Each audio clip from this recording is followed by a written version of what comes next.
Yan,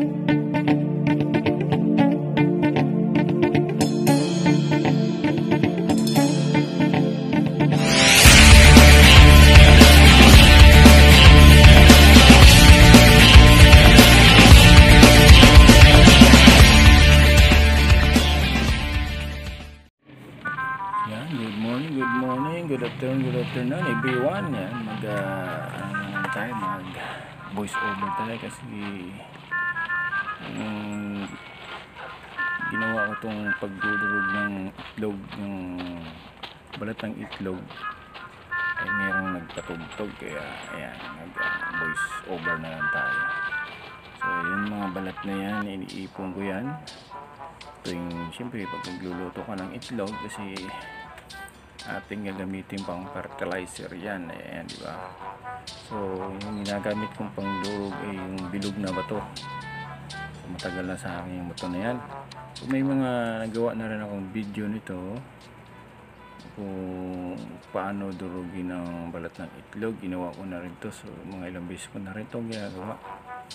Kaya so mga mahilig sa mga halaman, yung mga balat ng itlog, huwag nyo pong itapon. Ay, yung itlog na yan, nabilad na po yan sa araw. So kaya magandang ano na yun siya, yung durugin na siya. Ayan. Tapos ginagawa ko dito ay pag medyo pinong-pino na, inaano ko siya sa screen or binibistay ko siya para mapili ko pa yung, siyempre hindi mo ano talaga yung ano yan, lahat na hindi naman sa pinong-pino, kumbaga tama lang pagka parang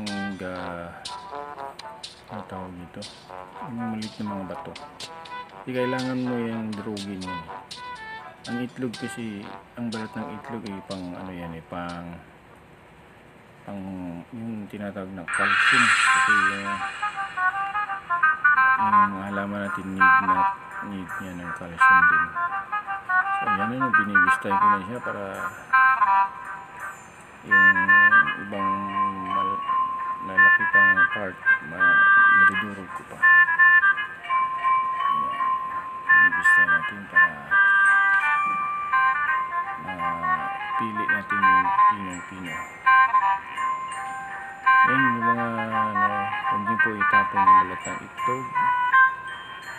Tapos pagka niluluto kayo, ibilid nyo muna sa araw. Ilang araw, ano na yan eh, lulutong na siya.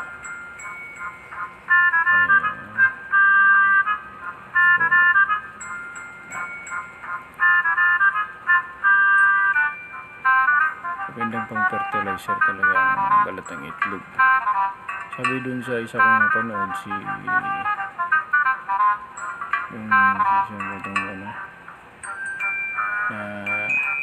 pati doon pa lang yung mga buto ng manok, mga buhay, pili ka lang, hindi ko pa napanood paano durugin yung mga buto. Siguro pwede rin martilyohin siguro. Ayun na, ito na yung durug natin. Tapos ilalagay na tayo sa mga halaman natin.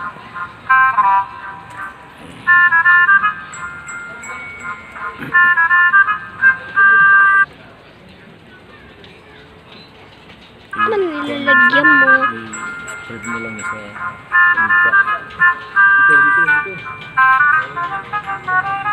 Ito.